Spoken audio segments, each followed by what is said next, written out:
Jamal is a black teenager who helps his reclusive elderly neighbor, Miss Marjorie, despite the gossip and racial profiling he faces in his community. But what starts as small acts of kindness leads to an unexpected revelation. A secret that Miss Marjorie has kept for years. As Jamal battles false accusations at school, Miss Marjorie's life-changing decision could unlock his future, but only if he can overcome the prejudice that surrounds him. What does Miss Marjorie hold that could transform everything Jamal knows about his life? Before we get started, make sure to hit that like button, subscribe for more exciting content, and let us know where you're watching from in the comments. Now let's dive in. Jamal wasn't the type to seek attention. He was a quiet 17-year-old with a sharp mind and a good heart, living in a modest neighborhood where everyone knew each other's business. Life wasn't easy for Jamal, especially as a young black teen growing up in a world where he constantly had to prove himself. He was aware of the way people looked at him, the assumptions they made before he even opened his mouth.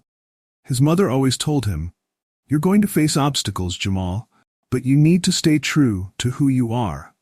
Kindness costs nothing, but it changes everything."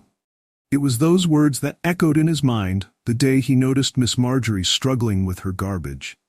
The frail old woman lived next door in a house that had seen better days. Its paint was peeling, and the grass in the yard had grown wild. Miss Marjorie herself was a mystery to most of the neighbors. She was the kind of person people whispered about, an old relic from a different time, quiet and withdrawn. Jamal watched from his porch as she attempted to drag a heavy trash bin to the curb, her small frame trembling with the effort. Something inside him stirred, and without a second thought, he jogged over to help. "Here, let me get that for you, ma'am," he said, flashing a shy smile. Miss Marjorie turned to him, startled at first. Her pale blue eyes, though clouded with age, lit up with gratitude. "Oh, thank you, dear," she said, her voice soft and a little shaky. "I used to do this without a second thought, but these old bones aren't what they used to be." "No problem at all," Jamal replied, easily pulling the bin to the curb. He waved and went back to his house, thinking nothing of it.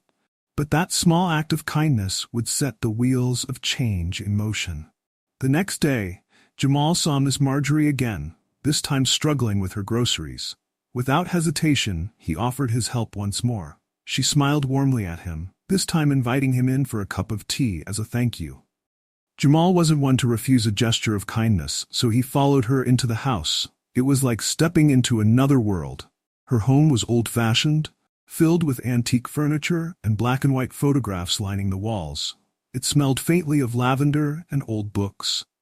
"You've been so kind to me, Miss R," Marjorie said as she poured tea into delicate china cups. "I don't get many visitors these days. Most people in the neighborhood don't even know I'm still here." Jamal smiled politely, sipping his tea. "I just wanted to help. My mom always says that kindness is the one thing we can always give." Miss Marjorie's eyes softened, and for a moment, a strange sadness passed over her face. "Your mother is a wise woman," she murmured. "I wish more people thought that way."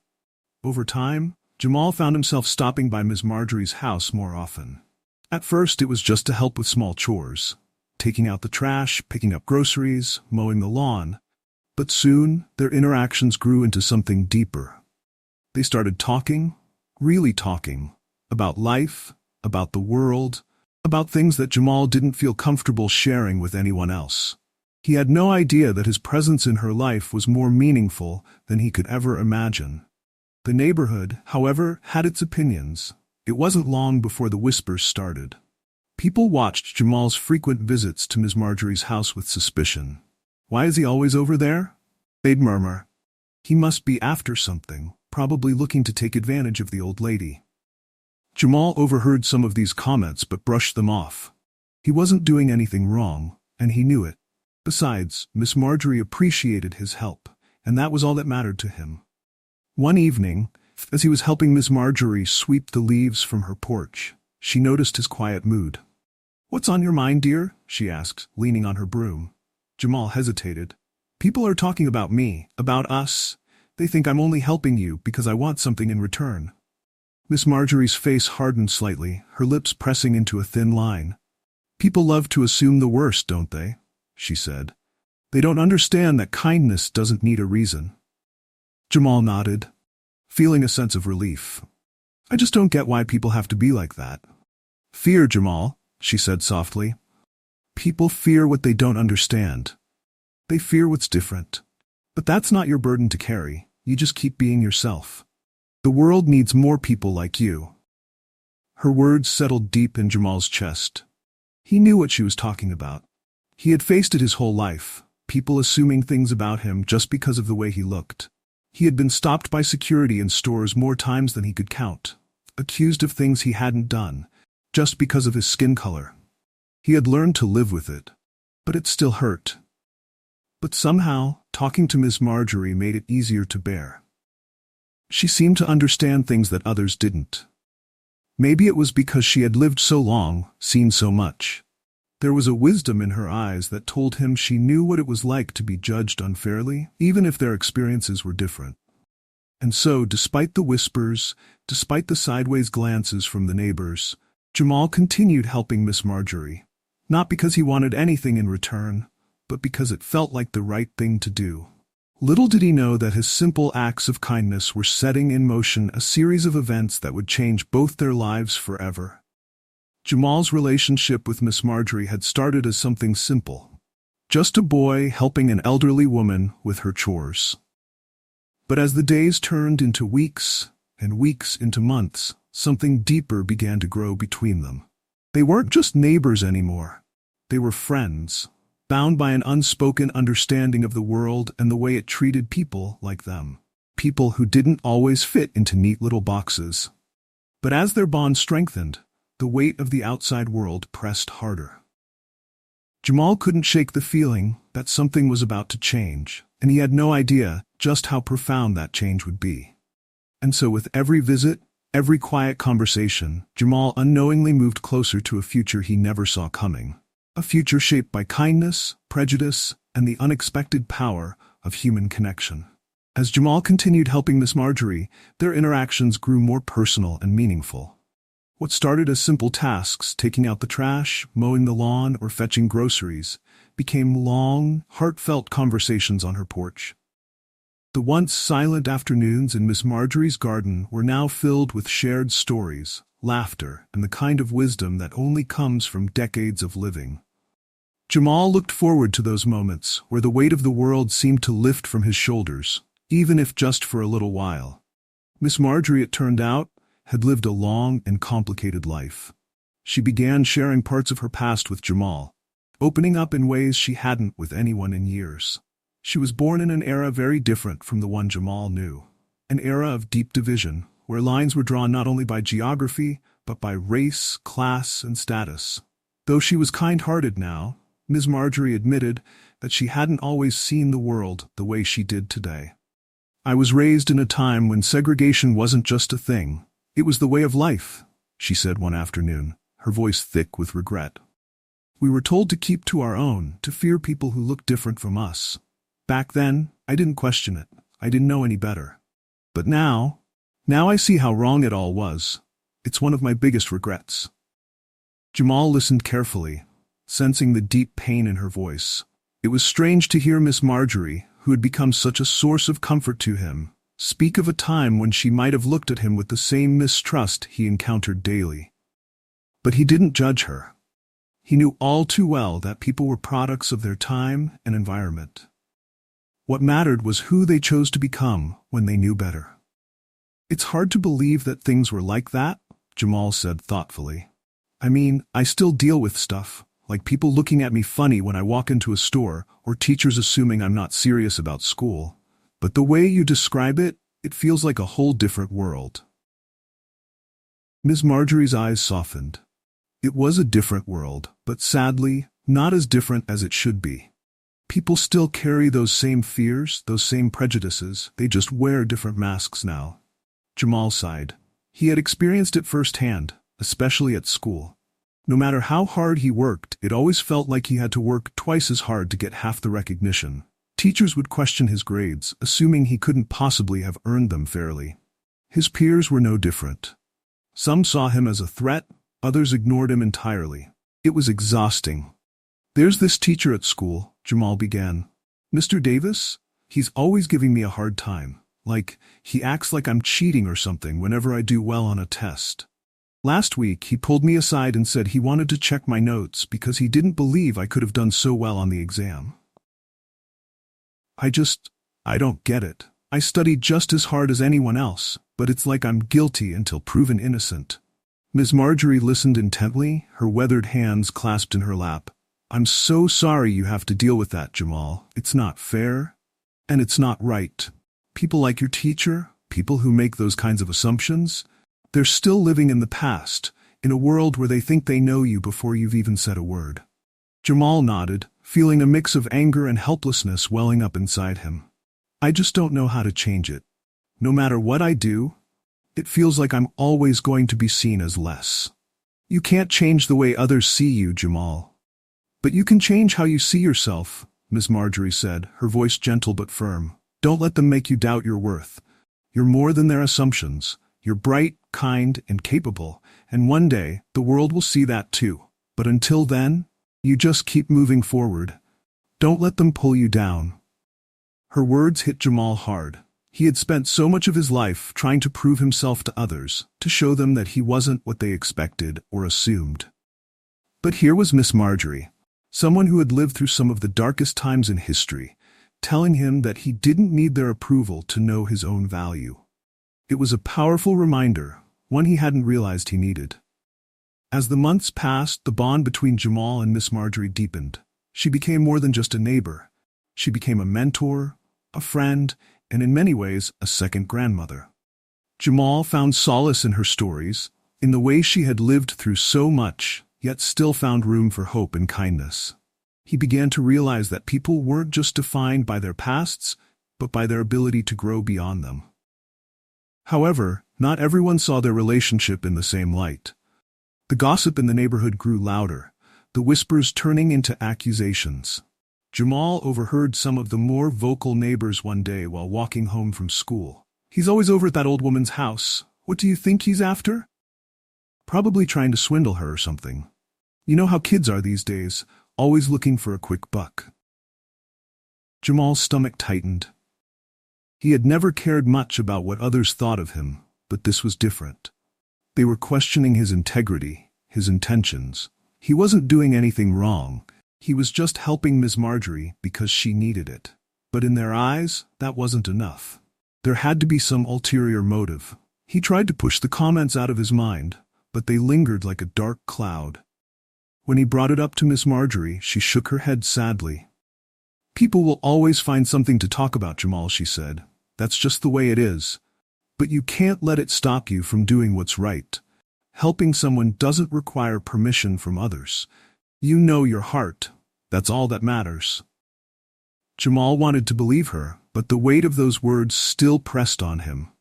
The world wasn't as simple as Miss Marjorie made it seem. He wished it were. He wished that people could see past their biases and assumptions, that they could understand the truth without needing to put a label on everything. But that wasn't the reality he lived in.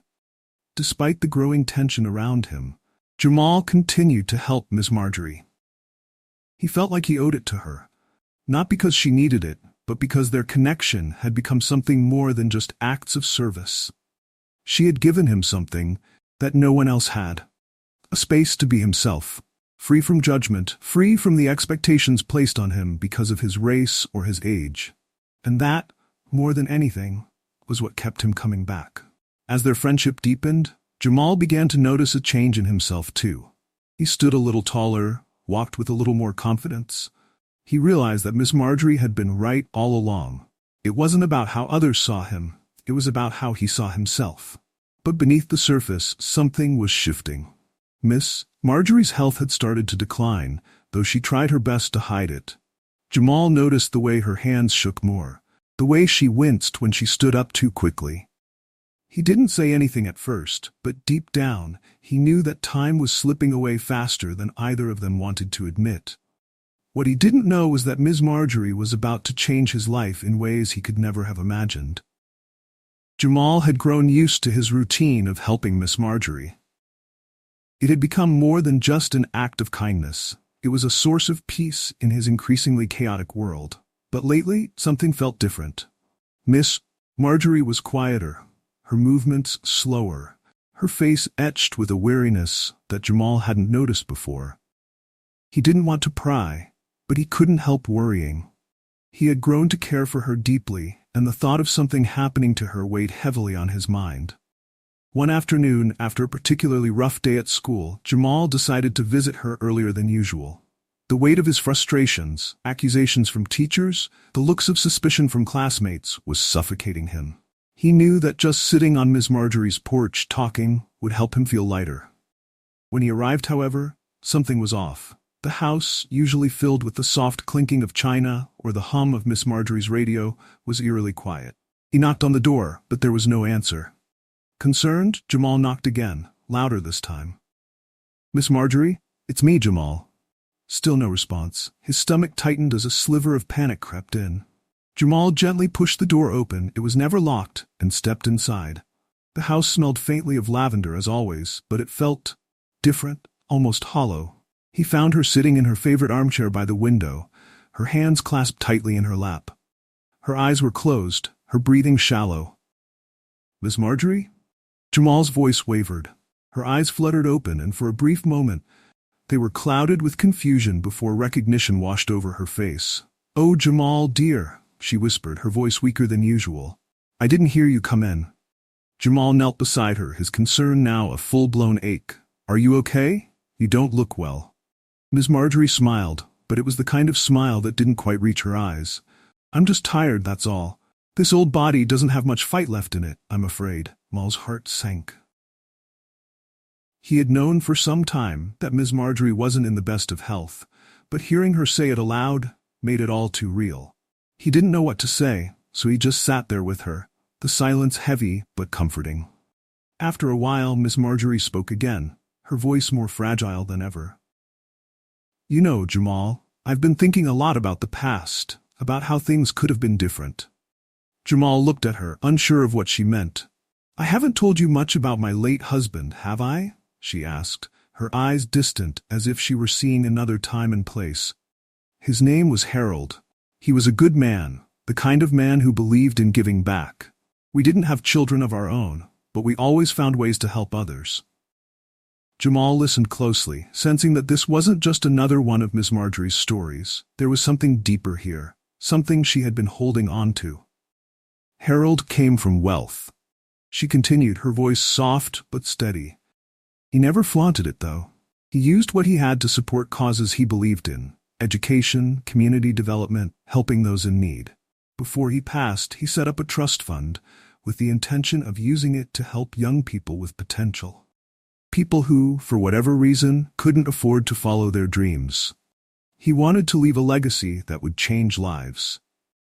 Jamal was surprised. He hadn't known much about Miss Marjorie's late husband, and certainly not that he had been such a generous man. He looked at her, unsure of where this conversation was leading.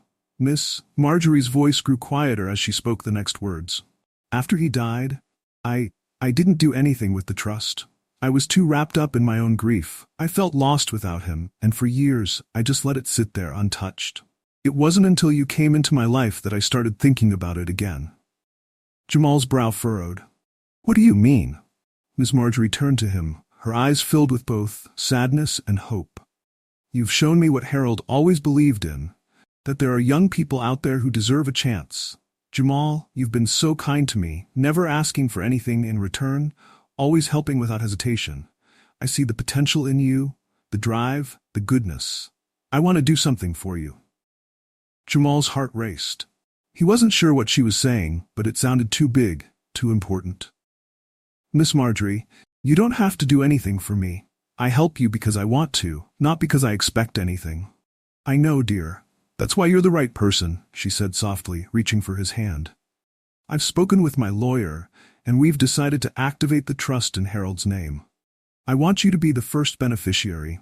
I want to fund your college education, Jamal." For a moment, Jamal was stunned into silence. He stared at Miss Marjorie, trying to process what she had just said. "What? No. I can't let you do that. That's too much." Miss Marjorie smiled, a genuine, warm smile that seemed to brighten the entire room. "It's not too much. It's exactly what Harold wanted. He believed that kindness should be rewarded, that people like you deserve the chance to succeed, no matter what obstacles life puts in your way. This isn't charity, Jamal. This is an investment in you. You've earned this. Jamal felt a lump form in his throat. He had never imagined that his simple acts of kindness would lead to something like this. He had been raised to work hard, to earn everything on his own, and now Miss Marjorie was offering him an opportunity that would change his life forever. Tears stung his eyes as he tried to find the right words. I don't know what to say. I mean, thank you doesn't feel like enough. You don't have to say anything, Jamal. Just promise me that you'll use this opportunity to make the most of your life. Do something good with it. That's all I ask.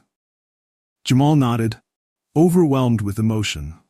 I promise, he whispered. They sat together in silence after that, the weight of Miss Marjorie's gift hanging in the air between them. It was a moment that Jamal would never forget, a moment when his world shifted in a way he had never expected. He had come to help an elderly neighbor out of kindness, but in return he had found not only a friend, but a future. As the days passed, Jamal couldn't shake the feeling of disbelief. He had always known that Miss Marjorie was kind and thoughtful, but to have her invest in his future in such a profound way was beyond anything he had ever imagined. He told his mother about it, and she was equally overwhelmed with gratitude. They sat together that night, talking about the possibilities this opened for Jamal. College, a career, a life where he wouldn't be limited by the financial struggles they had always faced. But there was something more to all of this, something deeper than just the money. Miss Marjorie's gift wasn't just about paying for school. It was about seeing Jamal for who he really was. She had seen past the labels, past the assumptions and prejudice, and had believed in him when so many others hadn't. That was the real gift. And in that moment, Jamal knew that no matter what he did with his life, he would carry Miss Marjorie's kindness with him. It was a kindness that transcended race, age, and background. A kindness that had changed both of their lives in ways they never could have predicted. The news of Miss Marjorie's life-changing offer filled Jamal with a sense of hope he hadn't felt in a long time. The idea that his college education would be fully funded, that he could escape the cycle of struggle his family had been trapped in, was almost too much to process. Yet, beneath the joy and excitement, there lingered an unease. Life hadn't exactly been fair to Jamal, and the people around him rarely let him forget it. At school, things were getting worse. Jamal's success was viewed with suspicion, his every achievement questioned. Teachers, like Mr. Davis, who had always seemed skeptical of Jamal, now openly treated him with a mixture of distrust and disdain. It didn't matter how hard he worked or how clean his record was. To some, he was always going to be seen as a threat, or worse, an exception to a rule they never spoke about but always implied. The final straw came one Friday afternoon. Jamal had just finished a math test, one he had studied relentlessly for, and felt confident about his answers. He was hoping that acing this test would silence the doubters, if only for a little while. But as soon as he handed in his paper, he saw Mr. Davis's eyes narrow in his direction. Jamal, stay behind for a moment, the teacher said as the rest of the class filed out. Jamal's stomach dropped. He already knew where this was going. As the last student left the room, Mr. Minghun, Davis approached him with a heavy sigh, holding Jamal's test paper in his hands. I need to talk to you about this, Mr. Davis said, tapping the paper against his palm. There are a few answers here that are suspiciously correct. Jamal felt a surge of frustration rise in his chest. Suspiciously correct? What does that even mean? I studied for this test. Mr. Davis raised an eyebrow, his expression cold and calculating. I find it hard to believe that you could have done this well on your own. Maybe you had some help? Cheat sheets? A glance at someone else's paper? Jamal couldn't believe what he was hearing. He had worked hard for this grade, spent hours going over practice problems, pushing himself to do his best. But here he was, being accused of cheating, simply because Mr. Davis couldn't accept that a black kid like him could succeed on his own. I didn't cheat, Jamal said, trying to keep his voice calm despite the anger boiling inside him. I worked hard for this. Mr. Davis leaned back in his chair, crossing his arms. I'll need to review your notes. If I don't see sufficient evidence that you prepared for this test, I'll have no choice but to assume you had outside help. Jamal's heart pounded in his chest. It wasn't just about this one test. It was about all the times he had been doubted, all the times he had been looked at as if he didn't belong. The constant pressure of having to prove himself over and over again was suffocating. I don't need to prove anything to you, Jamal said, standing up, his voice shaking with a mix of anger and exhaustion. You've never believed in me. No matter what I do, you'll always find a reason to doubt me. Mr. Davis didn't respond, but his silence spoke volumes. Jamal could see it in his eyes, that same dismissive look that told him he was fighting an uphill battle, one that Mr. Davis was never going to let him win. Jamal stormed out of the classroom, his fists clenched. He felt the weight of every unjust accusation, every stereotype that had been thrown his way. It wasn't just about the test, it was about his entire life. He had always been told to work hard, to stay out of trouble, to rise above the prejudices people had about him. But now, even when he did everything right, it still wasn't enough. That evening, Jamal went to Miss Marjorie's house, desperate to talk to someone who understood. When she opened the door, she immediately saw the pain in his eyes. "Jamal, dear, what's the matter?" she asked, her voice soft with concern. Jamal stepped inside, trying to hold back the tears that were threatening to fall. He sat down on the couch, his head in his hands. "I'm so tired, Miss Marjorie," he said, his voice barely above a whisper. "No matter what I do, it's never enough. People like Mr. Davis, they'll never see me for who I am. They'll only ever see what they want to see." Miss Marjorie sat beside him, her frail hand resting gently on his shoulder. "I know, Jamal. I know exactly how you feel." Jamal looked up at her, surprised. How could she know? How could someone like Miss Marjorie, who had lived her whole life in a world of privilege, understand what he was going through? Marjorie must have seen the confusion in his eyes, because she sighed deeply, her gaze distant. "I grew up in a world that taught me to see people in a certain way. I was told to stay away from people who were different. I was taught to believe that some people were just naturally better than others, that it was just the way things were." She paused, her eyes filling with regret. "But I was wrong, Jamal. So wrong." Jamal listened as she continued, her voice shaking slightly with emotion.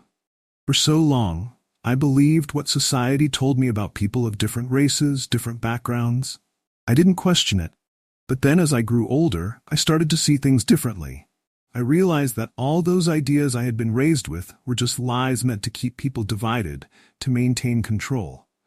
And I'm ashamed to admit that it took me far too long to see it." Miss Marjorie's eyes met Jamal's, and he could see the sincerity in them. "I don't pretend to know exactly what you're going through, but I do know that the world is still full of people who refuse to let go of their prejudices. And I know how exhausting it is to constantly fight against that." Jamal's anger began to soften, replaced by a deep sadness. He had always known that the world wasn't fair, but hearing Miss Marjorie's story made him realize just how deeply those unfairnesses were rooted in history. The fight he was facing wasn't just his. It was part of a much larger struggle that had been going on for generations. "I just don't know how to keep going," Jamal admitted, his voice barely above a whisper. "It feels like no matter what I do, I'll always be seen as less." Ms. Marjorie gently took his hand, her grip surprisingly strong despite her frail appearance. "You have to keep going, Jamal. Not for them, but for yourself. You deserve to be seen for who you really are, and if they can't see it, then that's their loss. But you have to keep pushing forward. Don't let them break your spirit." Jamal nodded, though the weight of everything still pressed heavily on him. He had always been taught to persevere, to rise above, but sometimes it felt like the world was pushing him down faster than he could stand back up. As the days passed, Jamal threw himself into his studies, determined to prove Mr. Davis and anyone else who doubted him wrong. He knew he had Miss Marjorie's support, and that gave him the strength to keep going. But the stress was taking its toll. The unfair accusations and constant pressure were wearing him down, and there were moments when he wasn't sure if he could handle it anymore. Then, one day, everything changed. Jamal received a letter in the mail. It was from a prestigious university, one he had dreamed of attending, but never thought he could afford. His heart raced as he opened the envelope, his eyes scanning the words inside. Full scholarship. The words jumped off the page, and for a moment, Jamal couldn't believe what he was reading. A full scholarship, covering everything: tuition, books, even housing. It was more than he had ever dared to hope for. Tears filled his eyes as he realized what this meant. His hard work, his perseverance, it had paid off, and he knew deep down that it wasn't just his efforts that had led to this. It was Miss Marjorie's belief in him, her willingness to invest in his future, that had made this possible. He ran to Miss Marjorie's house, clutching the letter in his hand. When she opened the door, he couldn't contain his excitement. "Miss Marjorie, I got it! The scholarship, it's full! It covers everything!" Her eyes sparkled with joy as she pulled him into a hug, her frail arms wrapped tightly around him. "I knew you could do it, Jamal. I never doubted you for a second." For the first time in a long time, Jamal felt like he could breathe. The weight of the world seemed to lift off his shoulders, if only for a moment. And as he stood there, holding on to Miss Marjorie, he realized that despite everything he had been through, there was still hope. He had a future, one that wasn't defined by the prejudice and doubt of others. And that, more than anything, was the turning point he needed. The joy and relief that came with the scholarship news buoyed Jamal for days. For the first time in his life, he could see a clear path ahead, one free from the constraints of financial worry, free from the limitations others had placed on him. The university scholarship wasn't just a ticket to education, it was freedom. It was a way out of the small world that had tried to confine him, a chance to define his own future. As the weeks went by, he spent more and more time at Miss Marjorie's house, savoring every moment of her wisdom, her stories, and the deep, quiet understanding that had grown between them. They had become more than just neighbors or even friends. She was family now, and he was hers. One afternoon, while they sat on the porch, watching the sun dip below the horizon, Miss Marjorie turned to Jamal with a look that told him she had something important on her mind. "You're going to leave soon," she said softly, her voice filled with a mixture of pride and sadness. Jamal nodded. The day he would leave for college was approaching fast. His acceptance letter, along with the full scholarship, had arrived in the mail just a few weeks prior, and ever since, his days had been filled with preparations, applications, financial aid forms, and the growing excitement of starting a new chapter of his life. "I am," he said, his voice quiet, "but I'll come back to visit Miss Marjorie. I promise." She smiled, but there was something in her expression that gave Jamal pause. It wasn't just the sadness of saying goodbye. There was a finality in her eyes, a deep understanding that he didn't fully grasp. "I know you'll visit," she said, patting his hand. "But things are going to change, Jamal. And that's okay. That's how it should be." Jamal frowned. "What do you mean?" Marjorie's hands trembled slightly as she held her teacup. She sighed, the weight of years behind her breath. "I'm not going to be around forever, Jamal, and that's something I've come to accept. But before I go, I want you to know something." Jamal's heart skipped a beat, fear creeping into the edges of his mind. "Miss Marjorie, don't talk like that. You're going to be fine." She shook her head gently, smiling in that knowing way she always did.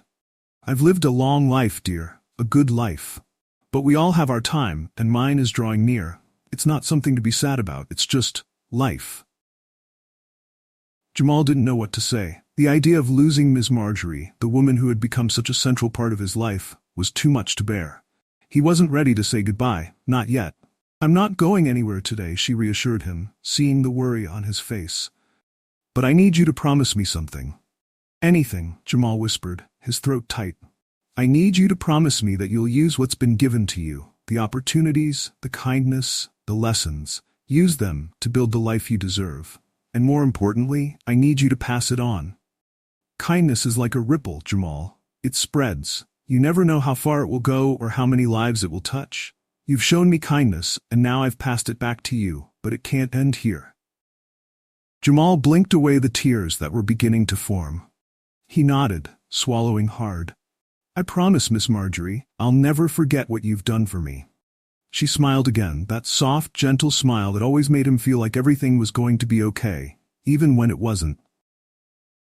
"I know you won't." The summer flew by, and before Jamal knew it, The day had come to pack up and leave for college. His mom was proud, though her goodbyes were filled with emotion. They had always been close, and the thought of Jamal leaving for such a long time was hard for her to process, but she knew this was what he needed. It was what they had both worked so hard for. Jamal spent his last day in the neighborhood at Miss Marjorie's house. He helped her with the garden, mowing the lawn, trimming the bushes, and doing all the small tasks he had grown so accustomed to over the past few years. But it wasn't the work that made the day special. It was the quiet moments in between. The laughter they shared over old memories, the easy silence that came with being truly comfortable in someone's presence. As the sun began to set, Miss Marjorie handed Jamal a small envelope. "What's this?" he asked, confused. "Just a little something for the road," she said with a wink. "You can open it later." Jamal didn't press her. He knew Miss Marjorie well enough by now to trust her surprises. When the time came to leave, Jamal hugged her tightly, feeling the frailty in her frame. For the first time, he truly understood what she had meant that day on the porch. She was saying goodbye, not just for now, but for good, and though it broke his heart, he knew she had prepared him for this moment. "Take care of yourself, Miss Marjorie," he whispered as he pulled away. "And you take care of the world, Jamal," she replied softly. "It's going to need someone like you." College was everything Jamal had dreamed it would be. The freedom to study what he loved, to meet new people from different walks of life, to immerse himself in experiences that expanded his understanding of the world. He thrived in this new environment, excelling in his classes and forming friendships that would last a lifetime. But no matter how busy or far away he was, he never forgot about Miss Marjorie. He called her often, keeping her updated on his life and his progress. She always sounded happy to hear from him, her voice bright and filled with pride. But over time, the calls grew less frequent, and Jamal noticed that she didn't answer the phone as often. When she did, her voice seemed weaker, more distant. Something inside him knew that the inevitable was coming. One chilly autumn day, as Jamal was walking back from class, his phone rang. It was his mother. "Jamal," she said, her voice soft and filled with the kind of sadness that immediately made his heart drop. "I need you to come home. Miss Marjorie passed away this morning." Jamal stood there, frozen in place. The words didn't seem real. Even though he had known this day would come, it still felt like the ground had been ripped out from under him. He hadn't been there. He hadn't said goodbye. He returned home the next day, the weight of grief pressing heavily on him. Miss Marjorie's funeral was small, just a few neighbors and distant relatives. But as Jamal stood by her graveside, he realized that her impact on his life, and the lives of others, was far greater than the number of people present. She had touched his heart in a way that would stay with him forever. After the service, Jamal returned to his room and found the small envelope Miss Marjorie had given him that day before he left for college. He had kept it tucked away, unsure of what it contained, but knowing that one day he would need to open it. With trembling hands, he tore open the envelope and found a handwritten note inside. "Jamal, life is full of unexpected turns. You've already faced more than your share, but I know you'll continue to rise above them. You are strong, kind, and capable of changing the world, one small act at a time. The world may not always see you for who you truly are, but never let that stop you. I've left you something to help you on your journey. Use it wisely, and remember to pass on the kindness you've shown me. Love, Miss Marjorie." Beneath the letter was a key and a deed to Miss Marjorie's house. Jamal stood outside Miss Marjorie's house, the place where it had all begun. The old creaky door that had once opened to a world of wisdom and warmth was now his. Miss Marjorie had left her home to him, a final act of generosity and faith in his future. He stood there, tears streaming down his face, overwhelmed by the depth of her kindness. But he knew, as he clutched the key in his hand, that this wasn't just about him. It was about the ripple Miss Marjorie had started, a ripple of kindness that had spread through his life and would continue to spread through the lives of others. And now it was his turn to keep that ripple going.